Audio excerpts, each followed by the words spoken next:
Amados irmãos, vamos abrir para Jonas capítulo 1 e nós vamos ler inicialmente o versículo 1 e o versículo 2. Assim está escrito: E veio a palavra do Senhor a Jonas, filho de Amitai, dizendo: Levanta-te e vai à grande cidade de Nínive e clama contra ela, porque a sua malícia subiu até a minha presença. Amém? Que Deus aplique, irmãos, o texto que nós acabamos de ler em nossos corações, em nossas mentes, em nossas vidas. Nesse texto lido inicialmente, nós destacamos duas informações extremamente preciosas. A primeira informação é a palavra do Senhor, e veio a palavra do Senhor a Jonas. Amados irmãos, a palavra do Senhor. Lá no Velho Testamento, nós temos uma sequência progressiva da revelação de Deus, e nesse período histórico, a Bíblia não havia ainda sido completa e havia ainda o ministério dos profetas. Então, a palavra do Senhor vinha ao profeta. Ele recebia a palavra do Senhor. Hoje, nós não precisamos mais receber a palavra do Senhor, porque nós temos a palavra de Deus impressa em nossas mãos, a nossa querida a Bíblia Almeida Corrigida Fiel, a palavra de Deus na língua portuguesa. O livro do nosso púlpito, do púlpito da nossa igreja, o livro das nossas vidas. Então nós não vamos esperar a palavra do Senhor, porque a palavra do Senhor já está em nossas mãos. Mas o que nós queremos destacar, a palavra do Senhor veio a Jonas. A palavra do Senhor veio a Jonas de forma a ordená-lo, a comissioná-lo, a dizer algo que ele deveria fazer. Isso é a segunda coisa que nós queremos destacar. Levanta-te e vai à grande cidade de Nínive e clama contra ela, porque a sua malícia subiu até a minha presença. Bom, nós temos agora um profeta e um profeta com uma missão. Um profeta com uma ordem que ele deveria executar. Deus diz a Jonas: vai e clama contra aquela cidade. Bom, nós podemos aqui nesse ponto fazermos um linkamento com aquilo que Jesus disse à sua igreja em Mateus capítulo 28. Jesus reúne, convoca a sua assembleia e ele ordena a sua assembleia a fazer algo parecido com o que Deus está mandando Jonas fazer. Vamos até Mateus capítulo 28. Mateus capítulo 28.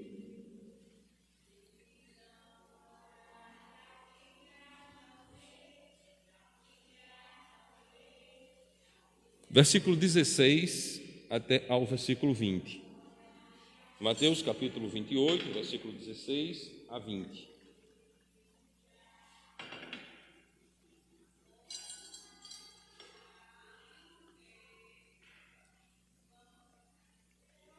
Leiamos então a palavra de Deus. E os 11 discípulos partiram para a Galileia, para o monte que Jesus lhes tinha designado, ao povo de Nínive.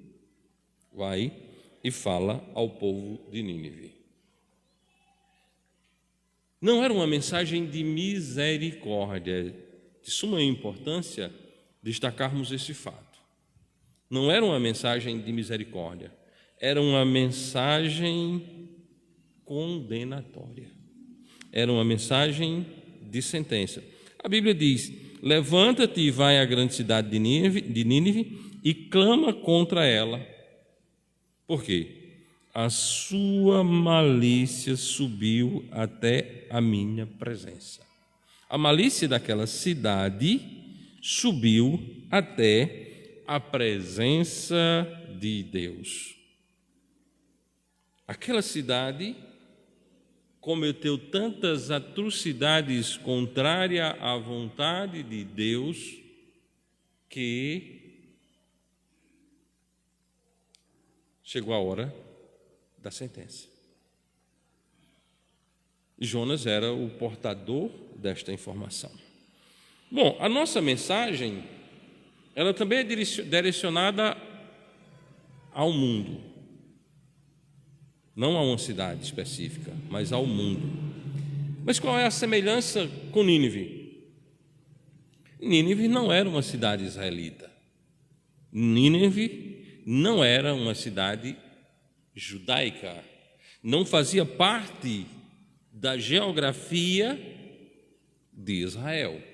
Era uma cidade fora de Israel. Aqui no Novo Testamento, o Senhor está mandando irmos às nações. Deus manda a sua igreja ir às nações.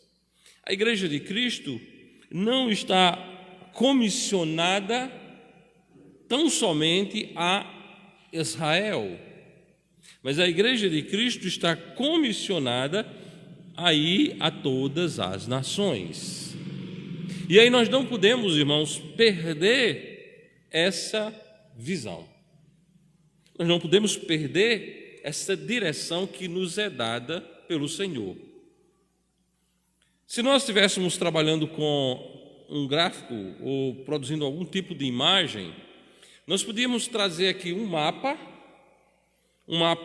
do Brasil, dentro do mapa do Brasil, o mapa da Paraíba e lá dentro da Paraíba, Soledade. E no círculo que nós fizéssemos aqui para Soledade, nós teríamos setas para todos os lugares do planeta. Porque todos os lugares do planeta são de responsabilidade de evangelização dessa igreja. Todos os lugares do mundo são de responsabilidade desta igreja. Cristo não estabeleceu, e isso é de suma importância, Cristo não estabeleceu uma denominação. A Igreja Batista não é uma denominação, não é um conglomerado de igrejas fazendo uma igreja batista universal, não. Isso é coisa do catolicismo e do protestantismo. Batista, a igreja local. E cada igreja local é responsável pela proclamação do Evangelho de Jesus Cristo.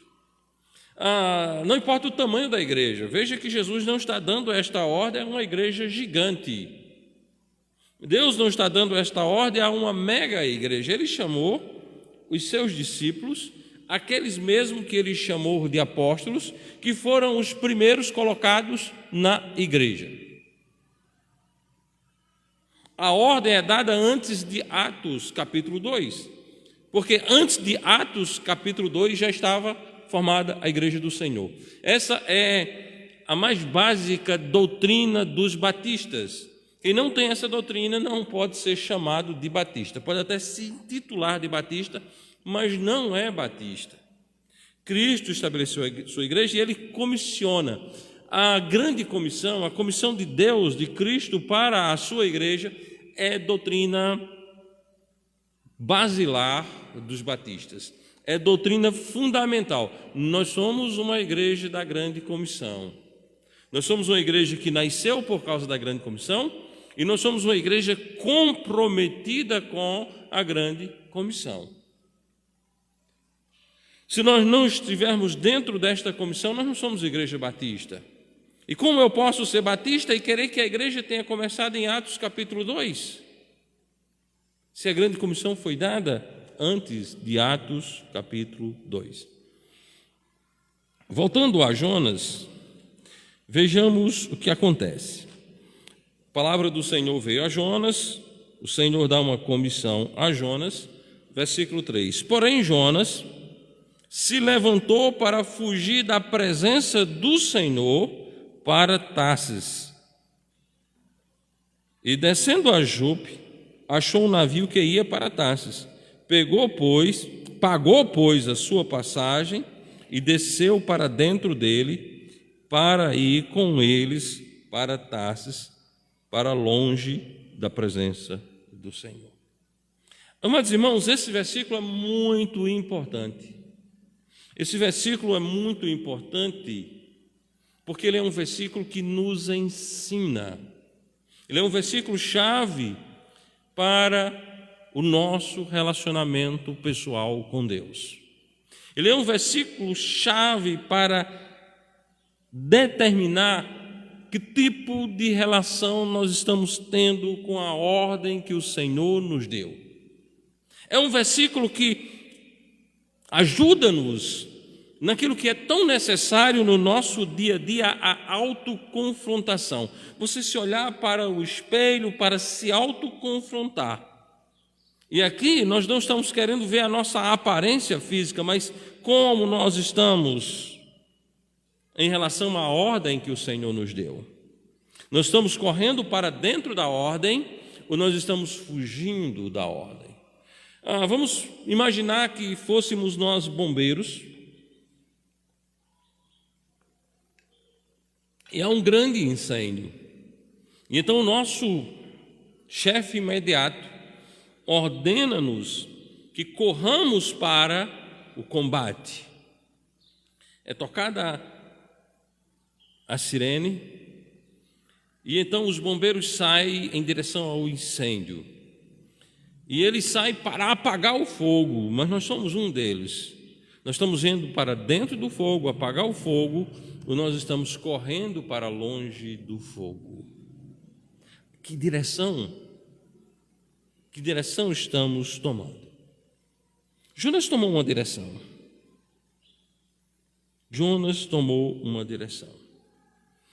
Porém, Jonas se levantou para fugir da presença do Senhor para Tarsis e, descendo a Jope, achou um navio que ia para Tarsis, pagou, pois, a sua passagem e desceu para dentro dele para ir com eles para Tarsis, para longe da presença do Senhor. O que nós estamos fazendo da nossa vida, irmãos? O que nós estamos fazendo da nossa vida? Nós estamos fugindo para longe da presença do Senhor ou nós estamos querendo cada vez mais estarmos comprometidos com a presença do Senhor, com a vontade do Senhor? Ele recebeu a palavra do Senhor, nós temos a palavra do Senhor. Ele recebeu uma ordem, vai a Nínive. Nós temos uma ordem, vai às nações. Ele levantou-se com um propósito: desafiar a vontade do Senhor, fugir da presença do Senhor. É muito fácil apontarmos os nossos 10 dedos para Jonas e criticá-lo. Bom, ele estava errado. Não tem como dizer que ele não estava errado. Mas, irmãos, será que nós muitas vezes não fazemos o mesmo? Será que muitas vezes nós não fugimos? Nós sabemos qual é a vontade do Senhor e nós procuramos estabelecer a nossa própria vontade. Tem algo interessante aqui em Jonas, que ele é sincero, ele não finge. Ele não finge. Ele deliberadamente diz: eu vou fugir dessa ordem. Eu não quero cumprir essa ordem. Eu vou investir as minhas economias, eu vou investir o meu dinheiro para fugir dessa ordem. E é interessante que aí ele não pensou em economizar. Ele queria fugir. Ele queria fugir. Ele não queria fazer a vontade de Deus. Será que em algum momento na nossa vida nós também não agimos assim? De não querer a vontade de Deus para a nossa vida? A Bíblia, irmãos, é o livro de Deus. A Bíblia é o livro de Deus e a Bíblia nos ensina qual é a sua vontade perfeita. E muitas vezes nós fugimos da vontade do Senhor. Mas a verdade é que o Senhor nos chama. Porém, Jonas se levantou para fugir da presença do Senhor. Jonas escolheu uma boa cidade, Tarsis, onde hoje está localizada Barcelona. Ele vai a Jope, acha um navio, e aí nós temos uma outra coisa interessante. Quando nós queremos fugir da presença do Senhor, o diabo providencia algumas coisas. As coisas começam a aparecer em faces. Jonas chega em Jope, tem um navio para ele sair. Não há dificuldade. Veja que as coisas vão se encaminhando de forma breve. E logo ele embarca.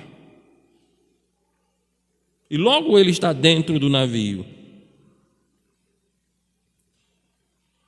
E eu creio que ali havia uma ansiedade de que aquele navio logo zarpasse para que ele fugisse da presença do Senhor. O versículo 4 diz: mas o Senhor mandou ao mar um grande vento. Mas o Senhor mandou ao mar um grande vento.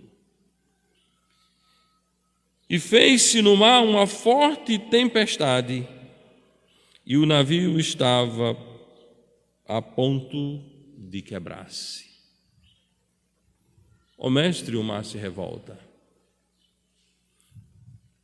Amados irmãos, quando a mão do Senhor vem sobre a nossa vida, quando estamos a fugir da sua vontade, o mar bravio faz com que a aparente segurança seja quebrada. A aparente segurança desapareceu. Aquele navio que parecia tão seguro agora estava a ponto de quebrar-se. E então temeram os marinheiros e clamavam cada um ao seu Deus, e lançaram ao mar as cargas que estavam no navio para aliviarem do seu peso. Jonas, porém, desceu ao porão do navio e, tendo-se deitado, dormia um profundo sono. Amados, Paulo diz: levanta tu que dormes. Levanta tu que dormes. Aqueles homens na igreja em Éfeso, eles estavam acordados fisicamente, porém espiritualmente estavam dormindo. Quando nós estamos fora da vontade de Deus, nós estamos dormindo. Então, o navio estava pronto para partir-se ao meio, pronto para quebrar-se, e Jonas dormia. Jonas dormia como se nada estivera acontecendo. A cegueira do pecado muitas vezes dá essa falsa paz, essa falsa segurança. Jonas dormia. Dormia profundamente.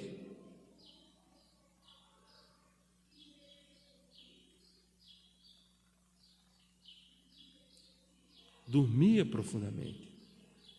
E aí, irmão, nós estamos dormindo? Será que nós não estamos dormindo em relação à ordem que o Senhor nos deu? Será que nós não estamos dormindo em relação à ordem que o Senhor nos deu? Será que nós não estamos dormindo em relação à palavra que o Senhor nos deu?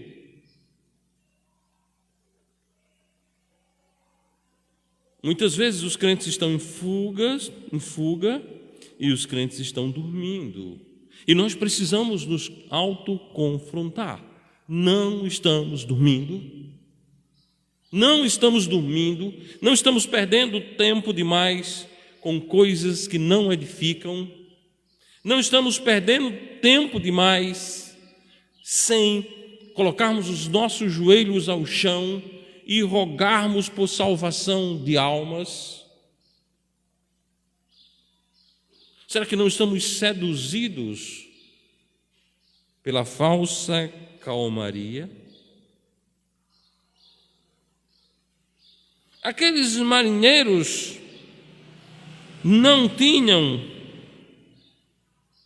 conhecimento do Deus verdadeiro. Mas Jonas tinha. Versículo 6 diz: e o mestre do navio chegou-se a ele e disse-lhe: que tens, dorminhoco? O que tu tens, dorminhoco? Levanta-te, clama ao teu Deus, talvez assim esse Deus se lembre de nós, para que não pereçamos.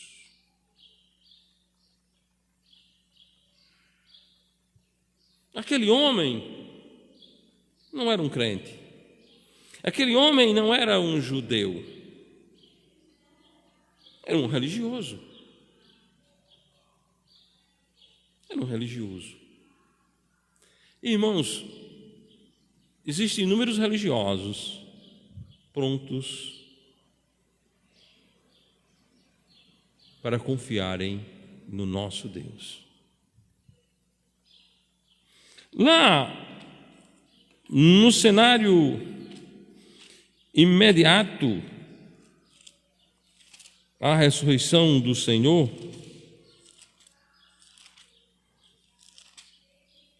nós vamos ver que em Jerusalém crescia a palavra de Deus. No versículo 42 de Atos 5, a palavra de Deus diz: e todos os dias no templo e nas casas não cessavam de ensinar e de anunciar a Jesus.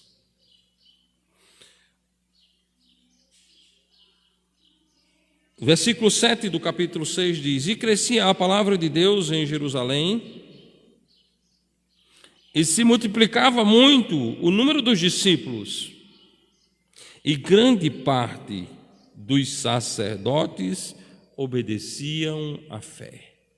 A palavra de Deus crescendo, multiplicando-se a pregação da palavra de Deus, nós vamos ter um crescimento no número dos discípulos.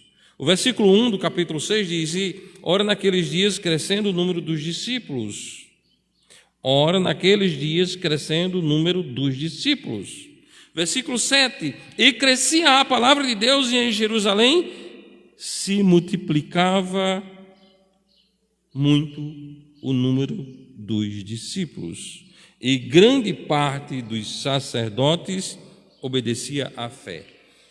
O crescimento da palavra de Deus, meus amados irmãos, o crescimento da palavra de Deus fez com que houvesse uma multiplicação no número dos discípulos. E nós vamos ter algo interessante aqui. Sacerdotes, quem são os sacerdotes? Religiosos. Religiosos creram em Jesus. Religiosos creram em Jesus. Nós precisamos pregar a todas as pessoas. Não é porque alguém tem um PE por trás do nome, ou um PR por trás do nome, que não vai crer. Vamos pregar. Porque a grande maioria dessas pessoas estão aí seguindo cegamente uma religião sem a menor certeza de salvação. O que é um crente? Um crente é uma pessoa que, arrependido dos seus pecados, confiou inteiramente em Cristo como seu Salvador pessoal e tem uma fé na pessoa de Cristo, que é uma pessoa salva uma única vez e salva para sempre, com um tipo de salvação incapaz de ser perdida. Os religiosos não têm essa fé. Os religiosos não têm essa fé. Os armenianos não têm essa fé, os calvinistas não têm essa fé, só os batistas. Os batistas que creem na Bíblia, conforme os ditames do fundamentalismo, uma fé na literalidade das Escrituras, têm essa fé em Cristo como único e todo suficiente Salvador.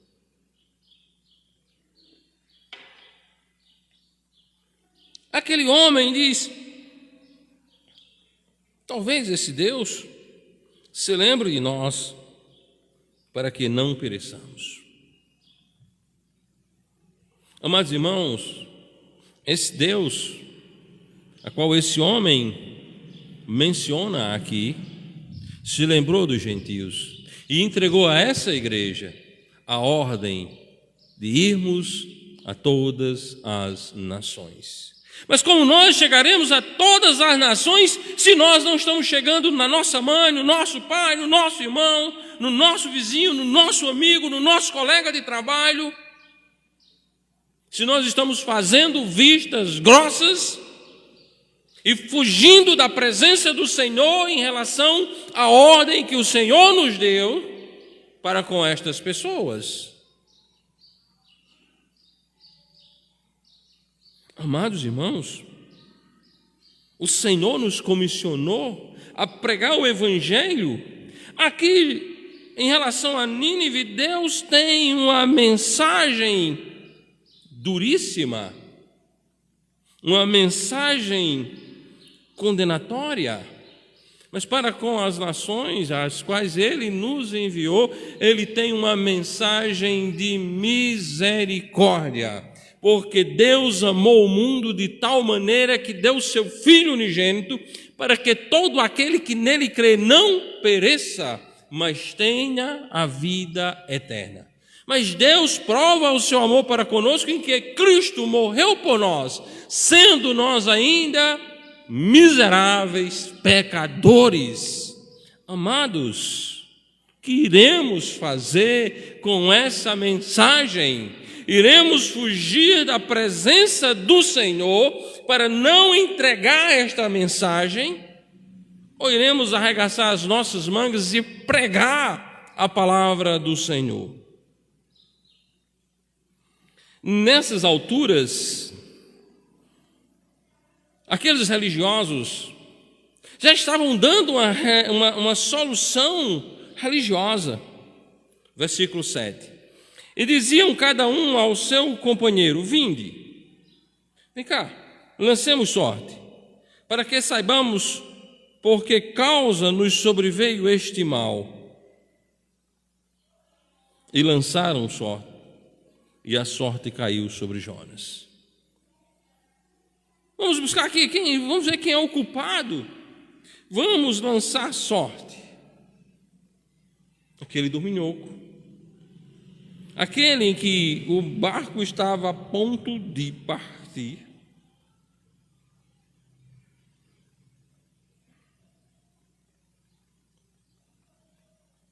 era a causa. A fuga da vontade de Deus era a causa daquela tempestade. As tempestades que batem à porta da nossa vida, irmãos, às vezes é a maneira pela qual Deus está nos chamando de volta para a sua perfeita vontade. Versículo 8: então lhes disseram: declara-nos tu agora, por causa de quem nos sobreveio este mal. Que ocupação é a tua? De onde vem? Qual é a tua terra? E de que povo tu és? Olha a inquirição. Qual é a tua ocupação? Profeta.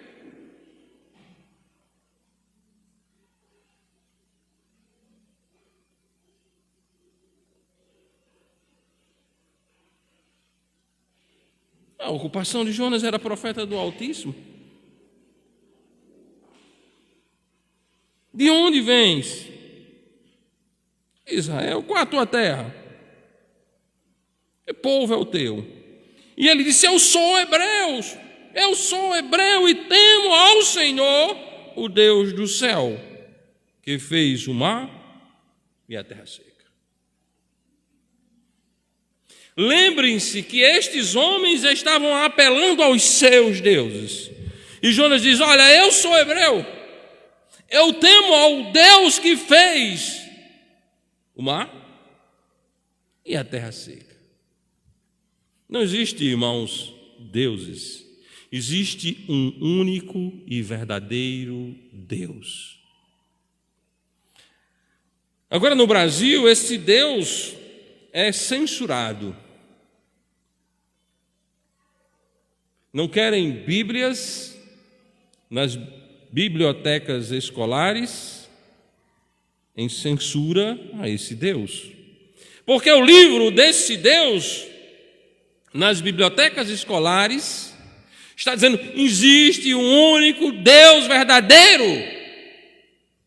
Mas isso é uma fuga da sociedade, porque a sociedade impõe uma mentira com o nome de ciência chamada evolução. E a Bíblia muda vidas. A Bíblia muda vidas. A Bíblia muda vidas. E a leitura da Bíblia vai fazer com que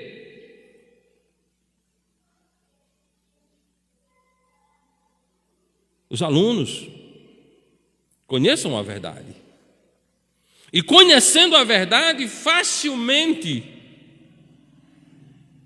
deixarão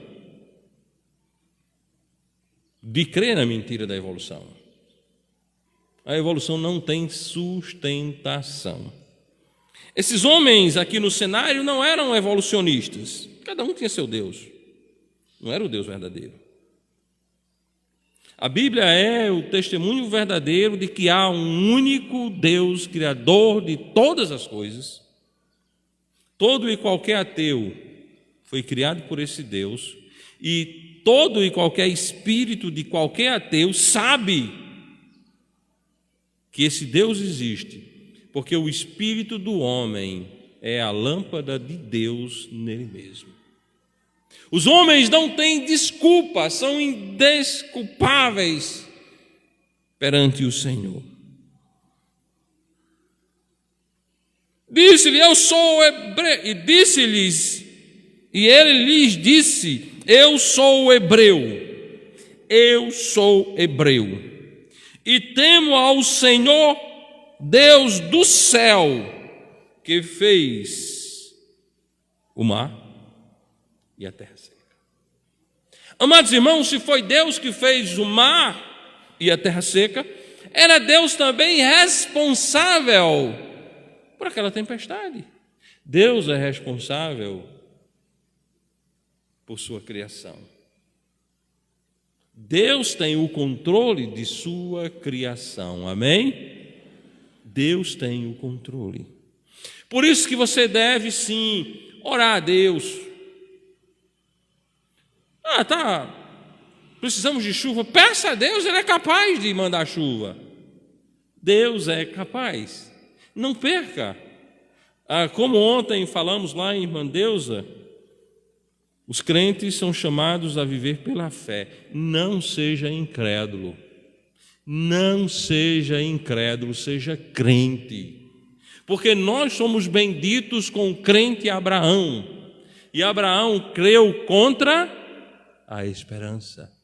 Pela fé contra a esperança. Dias atrás eu disse que esse slogan não é só para construirmos templos. Nós compramos uma propriedade em Cubati pela fé contra a esperança. Compramos um terreno e construímos em Juazeirinho pela fé contra a esperança. Compramos um terreno e construímos um templo ali em Gujão pela fé contra a esperança, sem nenhum tostão no bolso. Fomos lá para Bahia e chegamos lá, os irmãos queriam comprar um terreno não tinham dinheiro completo, pela fé contra a esperança, nós compramos o terreno, está o templo construído lá, amém? E nós temos uma foto bem interessante, aqui eu, o irmão Hélio, o irmão William, e alguém tirou a foto dali. Nós estávamos medindo aqui nesse canto, em relação ao meio fio, nós temos 2,20 metros mais ou menos, ou é mais, ou é 2,80, alguma coisa assim. Sei que quando foi batido o nível anos depois, cerca de 1 ano e meio depois, irmão Bill ficou embaixo do marcador assim, então é uns 2,80 mais ou menos, e as mãos dele não estavam batendo. Tem essa foto também no Facebook da igreja, no álbum da construção. E pela fé contra a esperança nós estamos aqui. Pela fé contra a esperança. Está aqui o templo. Mas dias atrás eu preguei, irmãos, que esse slogan não é só para nosso programa de construção. Porque nós vamos construir ainda muitos outros templos pela fé contra a esperança. Nós queremos pelo menos 50. Se eu não estiver aqui, a igreja vai construir, porque a igreja não sou eu e a igreja não é minha. A igreja é de Deus e a igreja é o povo salvo que obedece ao Senhor, que desceu as águas do batismo, tornando-se membro dessa igreja local. Quem sabe daqui a uns anos, quando não estivermos mais aqui, ou quando eu não estiver mais aqui, vocês não estejam citando: o pastor já dizia que assim seria, e nós estamos aqui construindo um templo de número 50 para a honra e glória de Deus, amém? Eu não sei aonde. Não sei se vai ser aqui na Paraíba, se vai ser aqui no Nordeste, se vai ser em São Paulo, se vai ser em Moçambique, eu não sei, Deus sabe, amém? Mas se Ele não nos buscar antes, pelo gracioso e bendito arrebatamento, o será, eu tenho certeza disso, amém? Mas isso não é só para o nosso programa de construção, é necessariamente pela minha vida. É você estar hoje aqui sabendo que amanhã você vai almoçar, e você vai almoçar amanhã pela fé contra a esperança, e você vai jantar amanhã pela fé contra a esperança, e daqui a 15 dias você vai comer pela fé contra a esperança, que você vai vestir pela fé contra a esperança, que você vai estar dentro da sua casa pela fé contra a esperança, que você vai estar andando dentro do seu carro pela fé contra a esperança, porque aqui nessa salinha, os meninos de Beck pediam o conserto de um sofá.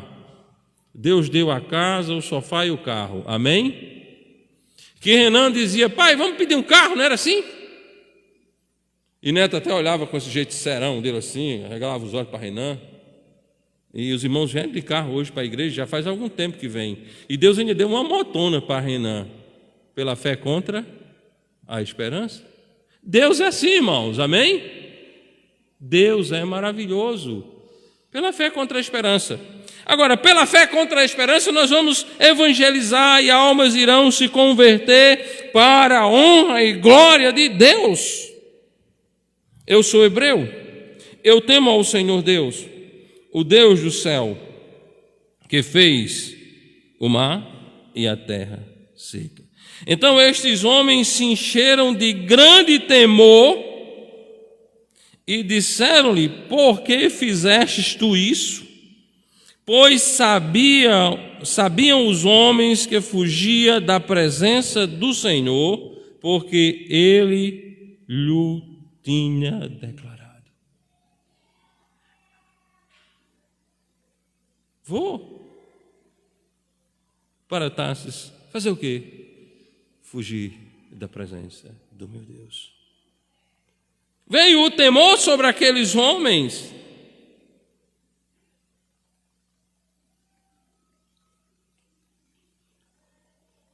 Veio o temor.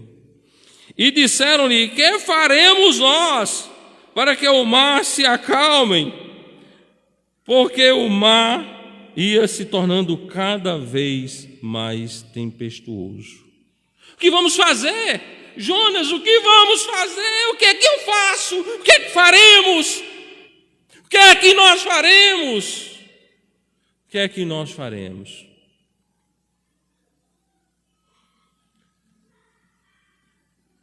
Se tem um rato podre no cano, não adianta querer higienizar a água que está saindo na torneira. Tem que tirar o rato podre do cano. A água vai chegar na torneira com gosto de rato podre. Tem que tirar o rato. Tem de tirar a causa do problema. O que faremos nós para que o mar se nos acalme? Porque o mar ia se tornando cada vez mais tempestuoso. Amados irmãos, nós temos aqui uma grande lição, que quando nós encontramos um problema, quando nós diagnosticamos um problema, não podemos ficar só no diagnóstico, nós temos de resolver o problema. O problema estava identificado, era Jonas. O problema estava identificado, era Jonas. Mas só identificar o problema não resolve. Só identificar o problema não resolve.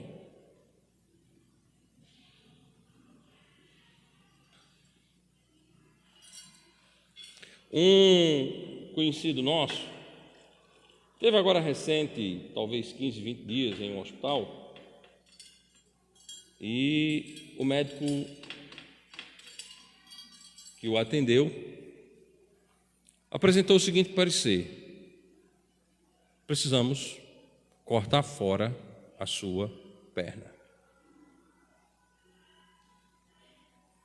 E alguém disse: não, mas não pode cortar mais ou menos no meio da canela?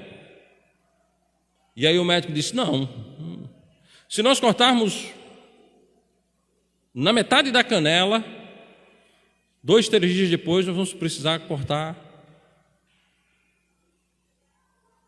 Bom, aquele médico estava errado, mas não no médico, estava errado no diagnóstico. O camarada disse: não vai cortar minha perna não. Procurou outro médico disse: não, eu trato. E 10 dias de tratamento apresentou uma melhora e parece que vai ficar bom. Mas, se fosse realmente um diagnóstico correto daquele médico, somente cortando a perna fora era possível barrar aquela infecção. Só diagnosticar a necessidade de cortar não resolve. Tem de cortar. Aquilo que está podre tem que ser tirado fora. E aqui, os homens diagnosticaram o problema. Jonas era o problema. O mar estava bravio por causa de Jonas. O Senhor estava cuidando daquela situação por causa de Jonas.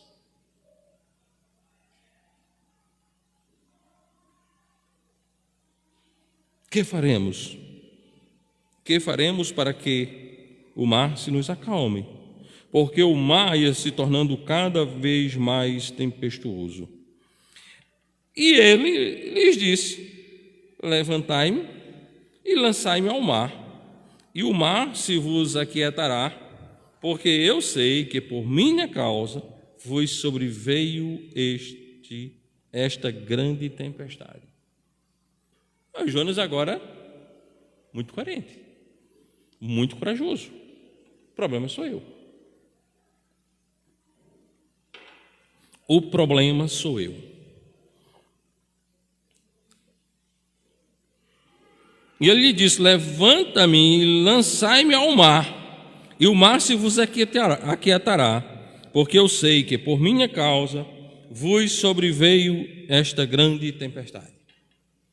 Jonas tem um caráter que, infelizmente, a grande maioria dos chamados crentes não o tem quando abandonam, quando desobedecem aquilo que Deus diz em Hebreus, para não abandonar a mútua congregação.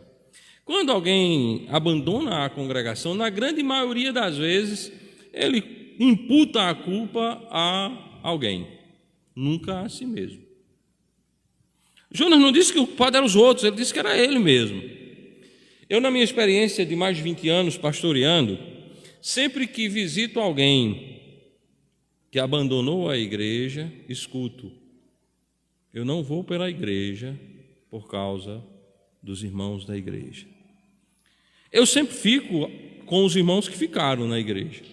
Bom, e alguns irmãos que visitam as pessoas assim, escutam a seguinte informação: eu não vou para a igreja, eu não estou indo mais para a igreja por causa do pastor ou por causa da família do pastor. Isso é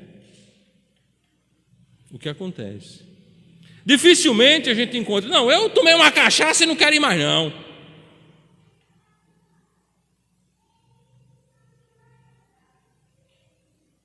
Eu me envolvi com as coisas aí, não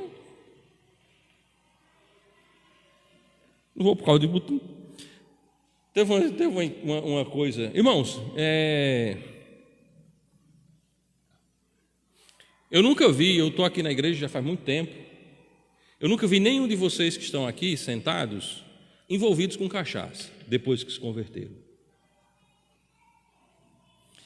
E uma das pessoas que abandonou a igreja em desobediência à palavra de Deus disse: não, eu estou saindo da igreja porque eu não aguento mais ver pessoas brindando em festas, pessoas da igreja bebendo em festas. E eu disse: quem? Não posso dizer. Não posso dizer. Eu disse: bom, graças a Deus que você está assumidamente fora da igreja. Porque se você não estivesse assumidamente fora da igreja, eu iria lhe convidar a abandonar, sair da igreja por calúnia e difamação aos membros da igreja. Você é indigno de fazer parte desta igreja. Bom, perguntei a alguns de vocês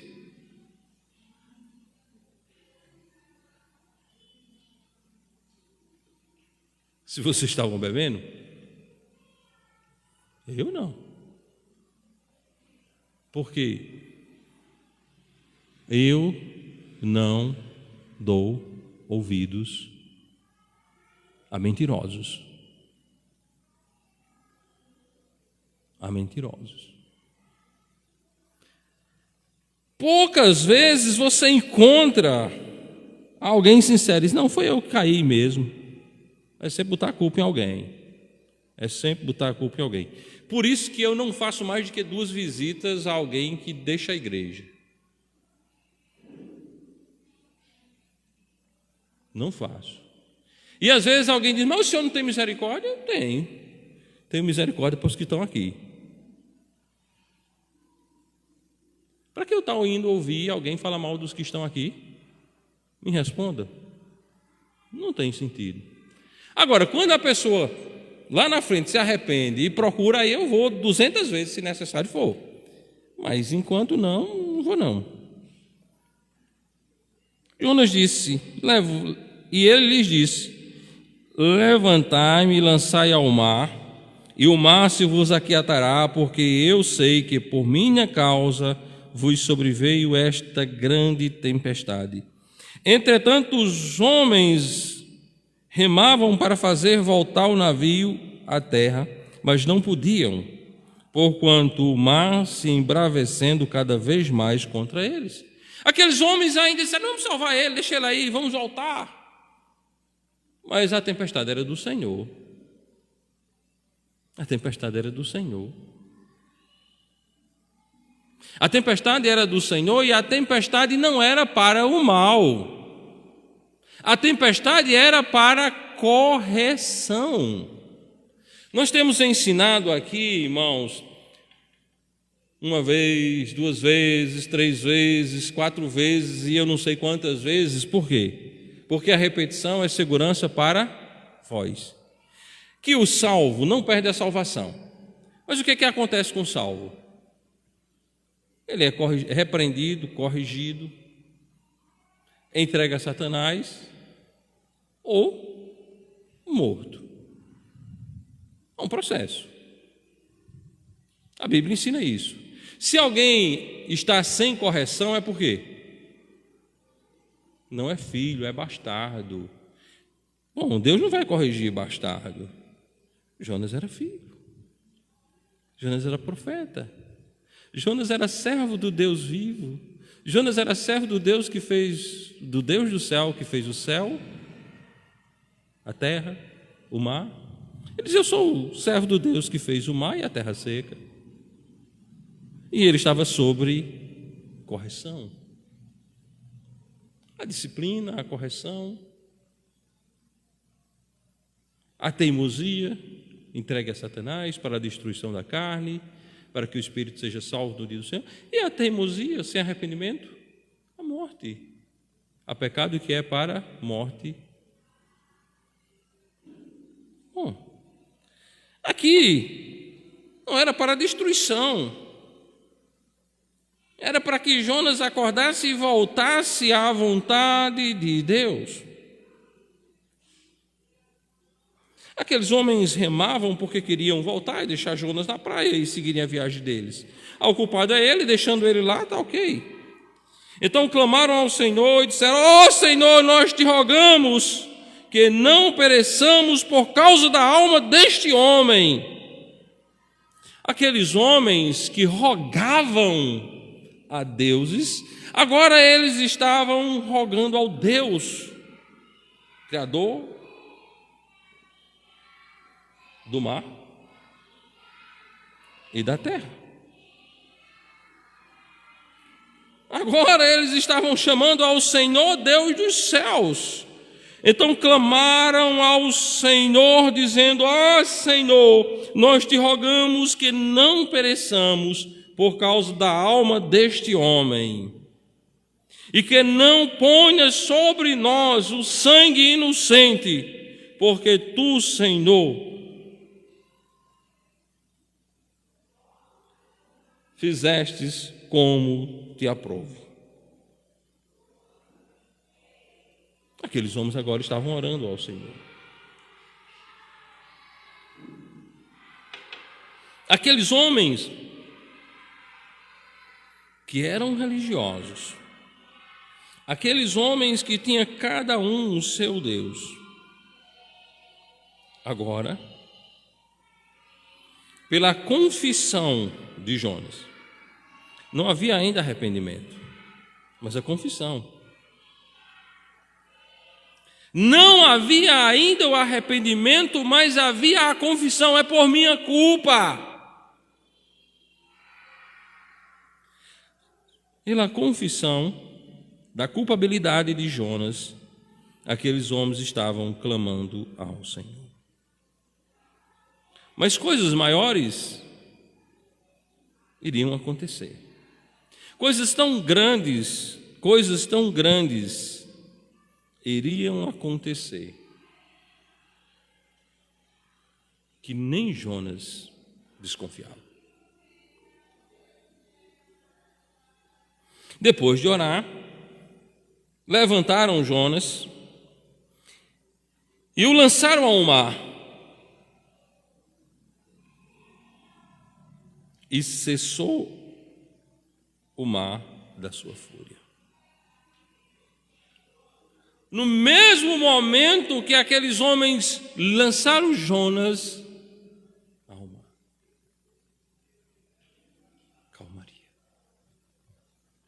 calmaria. Meus amados irmãos, quando temos nós um problema chamado pecado em nossa vida, quando nós estamos com um pecado de estimação, quando nós estamos chocando o pecado, a tempestade vai continuar.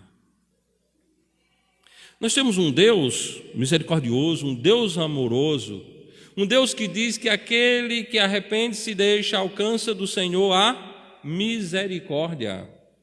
Um Deus misericordioso. Não há motivos para guardarmos pecados. Pelo contrário, nós somos sabedores de que ao confessarmos, Ele, o Senhor, é fiel e justo para nos purificar de todo o pecado. 1 João, capítulo 1, versículo 9, diz: se confessarmos os nossos pecados, Ele é fiel e justo para nos perdoar os pecados e nos purificar de toda injustiça. Ele é fiel e justo para nos perdoar os pecados e nos purificar de toda injustiça. O Senhor é fiel, irmãos. O Senhor é fiel. Há muitos anos atrás eu vi uma mensagem que o pregador dizia: para 3 pessoas você não pode mentir. Mentir é pecado e ninguém vai mentir, mas tem 3 pessoas de modo muito especial, dizia aquele pregador, você não pode mentir em hipótese alguma. Deus. Jonas não podia ter mentido para Deus. Deus sabia o que estava acontecendo. Médico e advogado. Se você mentir para o médico, ele vai passar um remédio errado e não vai lhe ajudar. Se você mentir para o advogado, ele vai fazer a defesa errada, ele vai fazer a sua defesa em cima da sua mentira, e isso vai dar condenação. Amados irmãos, Deus sabe todas as coisas. Lembrem-se daquele homem que estava embaixo da figueira, Natanael, e o Senhor o viu. O Senhor sabe todas as coisas. Então, confessemos os nossos pecados, sendo sabedores que Ele é fiel e justo para nos perdoar o pecado e, além disso, nos purificar. Bom, mas vamos lá, nós temos ainda 2 versículos aqui para podermos encerrar. A Bíblia diz aqui: Jonas foi lançado ao mar, cessou o mar da sua fúria. Ó mestre,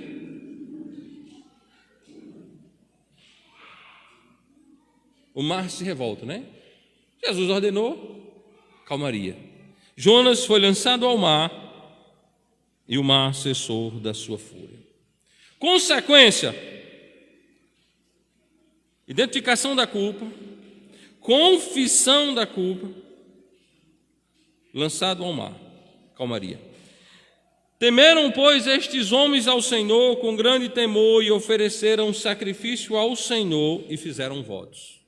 Conversão de almas. Jonas ainda não estava arrependido do seu intento maléfico de fugir da vontade do Senhor. Jonas preferiu a morte sua para salvar aqueles homens, mas ele continuava ainda com o coração pretendendo a fuga. Parece-nos, com a informação do versículo 15, que seria o fim da história de Jonas. Mas, irmão, sabe o que é interessantíssimo na nossa relação com Deus? Ela não tem fim. Aqueles que servem ao Senhor não têm como deixar de se relacionar com Deus. Ela não tem fim. Deus vai continuar trabalhando. Deus já tem trabalhado com a tempestade. Deus tem trabalhado com aqueles homens arrependidos. Deus tem trabalhado com o mar se tornando calmo. Mas Deus vai continuar trabalhando. Versículo 17. Preparou, pois, o Senhor um grande peixe para que tragasse a Jonas. E este esteve 3 dias e 3 noites nas entranhas do peixe. Bom, um grande peixe. Imagine vocês o impacto dessa cena no coração daqueles novos arrependidos que faziam votos ao Senhor. O mar ficou calmo, veio o peixe e engoliu Jonas. Jonas desaparece da vida deles. Jonas desaparece da vida deles. Eu gostaria até de pensar sobre isso, mas não me é permitido porque não está revelado na Bíblia. Mas veja o impacto desta cena no coração daqueles homens. O peixe preparado pelo Senhor tragou Jonas. E por este versículo nós ficamos sabendo que não é o fim, que não é o fim. Agora vamos imaginar como foi o cheiro de Jonas ao terceiro dia. Bom, eu acredito que a coisa não era muito boa. Jonas ficou 3 dias e 3 noites nas entranhas do peixe. Esse é o sinal que Jesus deu a uma geração rebelde e contradizente, que queria um sinal. Esse foi o sinal que Jesus deu, o sinal de Jonas. 3 dias, 3 noites. Isso é tão bom, irmãos, que quebra a mentira do romanismo e da cristandade de modo geral, que diz que Jesus morreu numa sexta-feira. Da sexta-feira para o domingo de manhã não dá 3 dias e 3 noites de jeito nenhum. 3 dias e 3 noites. Jonas ficou dentro daquele peixe 3 dias e 3 noites. Jesus ficou dentro da terra 3 dias e 3 noites e então ressuscitou. Que Deus nos abençoe e nos encoraje. Que esse texto lido e brevemente comentado possa nos provocar a estabelecermos, irmãos, uma relação interpessoal com Deus, cheia de transparência, confiando a Ele cada minuto, cada instante da nossa vida, para a honra e glória tão somente de Deus. Amém?